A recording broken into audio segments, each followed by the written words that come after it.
تبارك الذي بيده الملك وهو على كل شيء قدير الذي خلق الموت والحياة ليبلوكم أيكم أحسن عملا وهو العزيز الغفور.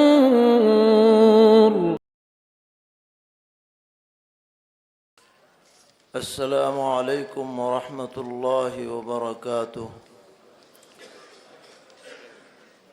الحمد للہ رب العالمین. اشہد ان لا الہ الا اللہ وحدہ لا شریک لہ واشہد ان سیدنا ومولانا محمدا عبدہ ورسولہ صلی اللہ تبارک و تعالی علیہ وعلی آلہ واصحابہ وذریاتہ اجمعین. اما بعد فاعوذ باللہ من الشیطان الرجیم. بسم اللہ الرحمن الرحیم. والذین جاہدوا فینا لنہدینہم سبلنا وَإِنَّ اللَّهَ لَمَعَ الْمُحْسِنِينَ. صدق اللہ مولانا العلی العظیم. اس انتہائی باوقار اور بابرکت سیمینار کی صدارت فرما رہے ہمارے انتہائی قابل احترام بزرگ حضرت مولانا محمد سفیان صاحب قاسمی دامت برکاتہم، اور جس ذات والا صفات کی طرف یہ سیمینار منسوب ہے، ان کے حفید محترم حضرت مولانا احمد خضر صاحب زیدہ مجدہم، اور ہمارے محترم دوست جو اس پوری بزم کو سجانے والے ہیں، اللہ تعالیٰ ان کے اقبال کو مزید بلند فرمائیں. حضرت مولانا محمد شکیب صاحب قاسمی، ڈائریکٹر حجت الاسلام اکیڈمی دارالعلوم وقف دیوبند، اسٹیج پر تشریف فرما ملک کے عظیم اکابر اور اس مجلس میں موجود ہمارے احباب اور طلبہ عزیز. حجت الاسلام حضرت مولانا محمد قاسم نانوتوی رحمۃ اللہ علیہ اور قطب عالم حضرت مولانا رشید احمد گنگوہی رحمۃ اللہ علیہ اور ان جیسے وقت کے اکابر اہل اللہ کی توجہ اور سرپرستی میں جس شجرہ طوبہ کی بنیاد مسجد چھتہ میں رکھی گئی تھی، جب اس شجر کے برگ و بار آنے شروع ہوئے تو اس سے سب سے پہلے خوشہ چینی کرنے والے، جو بعد میں شیخ الہند کے نام سے مشہور ہوئے، حضرت مولانا محمود حسن دیوبندی، ان کے گلشن میں ہزاروں پھولوں کی طرح ایک گل سرسبز امام العصر حضرت علامہ انور شاہ کشمیری رحمۃ اللہ علیہ کی صورت میں نمودار ہوا، جس کی خوشبو سے آج پورا عالم معطر ہے.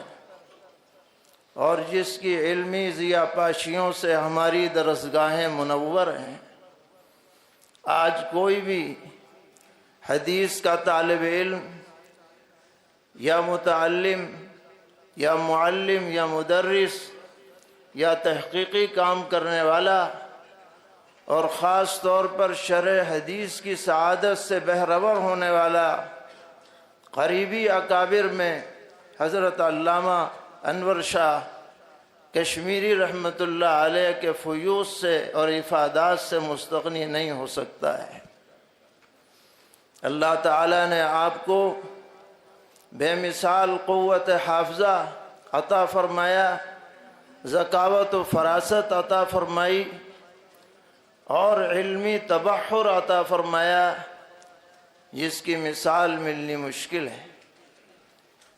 یہ سیمینار اسی لیے منعقد کیے جاتے ہیں تاکہ ان کی زندگی سے ہم سبق حاصل کر سکیں۔ سب سے زیادہ جس چیز کا نام لیا جاتا ہے وہ حضرت کی قوت حافظہ ہے۔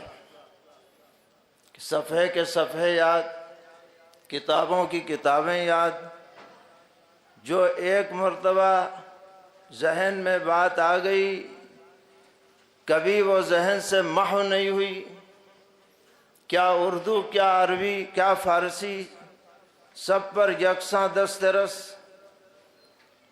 بے شک یہ حافظہ آدمی کے لیے اللہ تعالیٰ کی ایک وہبی صلاحیت بھی ہوتا ہے، لیکن ہم جیسے طالب علموں کے لیے اس کے جو ظاہری اسباب ہیں ان کو بھی اختیار کرنے کی ضرورت ہے۔